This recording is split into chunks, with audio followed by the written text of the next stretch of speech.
Good afternoon. Good afternoon.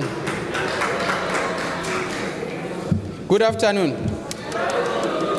Okay, so I think it would be good if we are all settled so that we can also give the last panel an opportunity to present. Can I request that we all sit, please?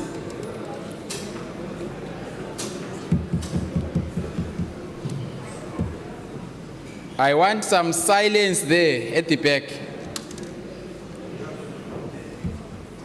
Okay, thank you, colleagues. So the program, as it stands, we are really running out of time, and I was saying to some colleagues that it looks like we are only warming up to the conference at the last panel, which normally happens, and it's a lesson to us organizers to think differently at times about how our sessions need to be run and so forth and so on. But we can never have enough time to really discuss all the issues. So at some point we have to close. And because we are conscious that we have organized the schedules and other things, we really need to finish on time. This session was never meant for any discussions. It was a session to just highlight some of the research that is ongoing, that is happening elsewhere across the continent. So the colleagues who will come up here are just giving some insights into the studies that they are doing. We are not expecting any questions or discussions. We will immediately after that session move into our end note, and then we will close the conference so that we are on time to make it for lunch, but also for those that want to go to their schedules. So we'll try to move and manage the time as tightly as we should and as we can. So I'm going to invite the colleagues who are going to be talking to us about the various ecosystems mapping that has been conducted or is underway in the different regions. Can I request Comrade Marty? Comrade Marty, can I request that we settle down? Thank you. Can I invite, I think we'll start with Rouguietou. To come up from TrustAfrica to talk about some of the work that has been done in West Africa. West Africa is probably one of the very few regions that has not yet developed an infrastructure that looks like the East Africa Philanthropy Forum and many others in the region. And so there's been some work that has been done in the region and some processes that have been underway in collaboration with several other institutions. So if you could come up and just take a few minutes to share your findings. Thank you, Prof. Good afternoon, everyone. So I'll be very quick. I've been given 3 minutes. So I'll go straight to the points. Prof has said it. We do not have enough time for questions. So the project at TrustAfrica, we have been working alongside WINGS, which is a partnership to strengthen the West African philanthropy support ecosystem. So this project was meant to not only do a mapping exercise of the existing environment of the ecosystem in West Africa, but also to share the opportunities, to highlight the challenges, and then bring some improvements to really build a strong ecosystem. So it was in collaboration with WINGS and funded by 6 different organizations. I will just name Hilton Foundation, Fondation de France, KBF, the Ministry of Foreign Affairs of France, and PhilAP. So the focus countries was Senegal, Côte d'Ivoire, Togo, Benin, Burkina Faso, and Nigeria. We've been working with 2 different groups of researchers, and we found very inspiring information on our ecosystem. I will go straight to the findings and skip the process, just to say that we did 3 stages. We had a kickoff meeting to present the project to everyone, and also to share the information regarding the objectives, the expected outcomes, and also to see exactly to what extent this is important. And we found that it was very important for the environment, but also to the actors in the ecosystem, in the West African region, to know exactly what is in their environment, how to improve it, what are the challenges and the opportunities, and how to also work in synergy to make those improvements to build that ecosystem. For the findings, we had the actors And also, we know that in the West African philanthropy environment, it is a little bit special because we have the Francophone countries and the Anglophone countries. The language may not be different, but a lot of practices are very different, and also we have almost the same actors. We have here the high net worth individuals, family foundation, diaspora. So Professor Djibril spoke about the remittances, which means a lot in our region. We also have the multilateral donors, INGO, international foundations, the banks, and also the states. Regarding the practices, which is the second point of the findings, we see that we have financial ones and also the non-financial one. We have the habit to say that African philanthropy is not about dollar. It's not only about money. I won't go through the non-financial ones, though it's a long list. So we also have the third point, the issue regarding the regulatory framework. So we know that we have either unfavorable or absence of framework in the West African region, which needs improvement, of course. The second would be the insufficiency or absence of tax incentives. Mr. Djibril also spoke about it. The fourth point was the conceptualization, which speaks about the narratives. So the narratives of African philanthropy is not the same because it's not said or narrated by the people who are meant to speak about it. So the understanding is different. That's why not everyone know that African philanthropy is not about the dollars. So the fifth point would be the absence of organizational network and the synergy into the actors. The sixth would be the issues regarding funding. So it was said that the actors have the issue of trust and credibility. Not all the big funders are ready now to fund the small actors, the grassroots actors, the grassroots philanthropists, or the newly created organizations. They need to be trusted. The second one regarding funds is the funders do not actually fund the processes. They fund the project and expected outcomes. But they do not fund the methodology, the thinking, the organization, and organization need that type of funding as well. The last point would be the purpose and the characteristics. So it is said about the narrative, I spoke about it already, and something that I always like to give when I speak about our African philanthropy is the difference between the philanthropy in the global north and the global south. The global north, they have the fund, now they are looking for the problems to be solved, to solve it. The global south, they have the problems, and now they are looking for the funds to solve it.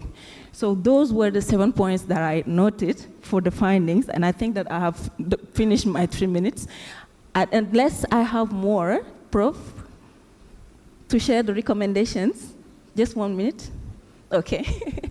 So I started with the process. We did the kickoff, and then we did a feedback meeting for the researchers to share exactly what was their finding, a draft, and we conveyed everyone, the actors that we met at first, for them to provide inputs and to share exactly what they think about it, what should be improved, what is right, what is wrong. And the third stage was the regional convening in Dakar last year in September, which was the first biggest regional convening on West African philanthropy. So during that day, we agreed we had a present of 8 different countries, 30 different organizations, and 50 people represented there. And we all agreed on the consensus that we were going to initiate what we can call now the West African Philanthropy Network, the WAPN. So that WAPN is not born yet. We have to now strategize and structure it, but some recommendations have been given on what it should focus on. It should focus on personalizing the space, also investing in advocacy. We should also look for researching and documenting because of the narrative issue that I was talking about. It is not enough documented. The fourth would be encouraging more collaboration, not only between organizations based in Africa, but also with the global north. Localizing and funding and donation, building credibility. Number 7 would be mobilizing the actors, example of what we are doing here today. And the last one would be the igniting collaboration outside the sector. Not only looking for people working on philanthropy to collaborate with, but the private sector is here. We have also other sectors. We have the governments who are here. Today we spoke about the governments and also the collaboration with them. So those are points that I really wanted to share. And I really hope that sometime soon we'll gather you all to present or to kick up that West African Philanthropy Network, which means a lot. We'll gather the 16 countries of West Africa, very inclusive. So we will look for structuring and work together with the different actors that are in the environment. So, Prof, I will stop there. Thank you so much.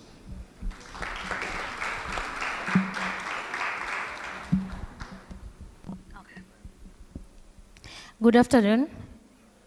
My name is Purity Mumo. I work with EAPN.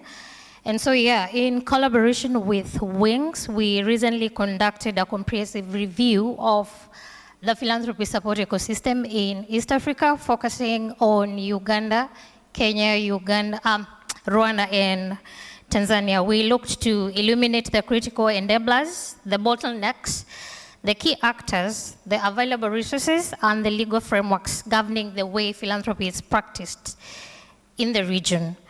For more details, I encourage you to explore the final reports available on our website. But for those who need immediate access or have specific inquiries, I am more than happy to share with you the reports right after this. So the overall objective was to comprehensively map and analyze the philanthropy ecosystem and its supporting organizations in East Africa, providing insights that can guide strategies for future growth and collaboration within the region. We had 3 specific objectives. One is to assess the legal and institutional framework, to identify the key supporting organizations, and lastly, to propose strategies to enhance the ecosystem. The following are the challenges that we identified through the pilot. I'll begin with the internal. One is lack of transparency and accountability, lack of trust, challenge in demonstrating impact, and lastly, inadequate investment in fundraising architectures that we have built over time. And then we have enablers of a robust philanthropy ecosystem, beginning with the internal. One is having a clear purpose and social objectives, having access to private sector leaders, strong network and value demonstration, strong leadership and staff competence, and focus on problem statement and impact.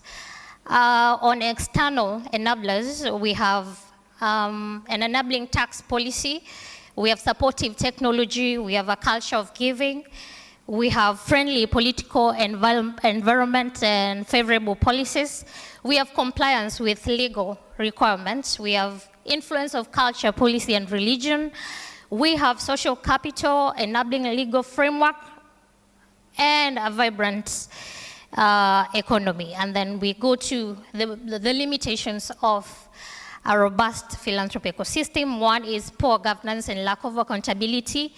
We have weak institutional capacities. We have misuse of philanthropic capital. We have lack of infrastructure to manage things like alumni giving. We have lack of visibility. We have lack of a clear focus. We have crises like climate change and COVID-19, which affected donor priorities and limited finances to unrelated causes. We have NGOs' limited capacity to mobilize resources. We have lack of a supportive political environment.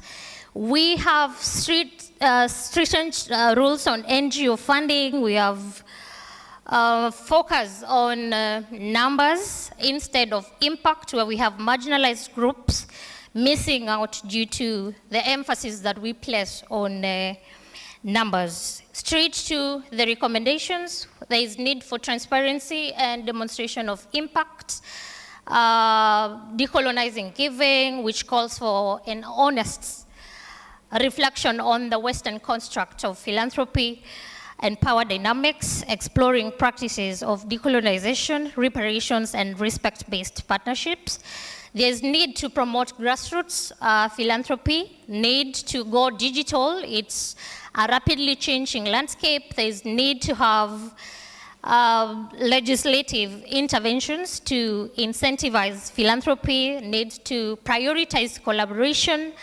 And with the case for community philanthropy, which is emerging as a key way towards a more just society, we need to have incentives for local giving, power sharing, grant making, partnerships, and general support grants. And then we have participatory grant making as the last point.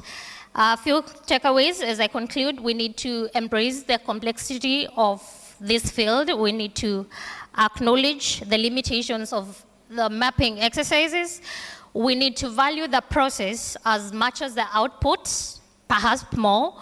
We need to design for local ownership. We need to move at the speed of our partners. We need to prioritize collective action, and we need to learn as much from who is showing up as who is not. And so that way we can proceed to Antonio. Okay, thank you very much. Antonio Bweme, Tarisai, not Banderas. Huh? Thank you very much. Antonio Bweme is my name. I'm privileged to be the regional coordinator for Africa at Wings. So Wings developed a framework, a 4C framework. Kwasi yesterday talked about 4Cs, but this is a different framework where we are acting together to lift up philanthropy through models of ecosystems. And together with our partners, TrustAfrica and East African Philanthropy Network, we were able to test and see if these models work. And in a nutshell, what this was about is I want to borrow again Kwasi's, what I'm calling Kwasi's lunchtime model, where it's text, context, and texture. A lot of work that has been done in the past has been text, research, a lot of writing being done.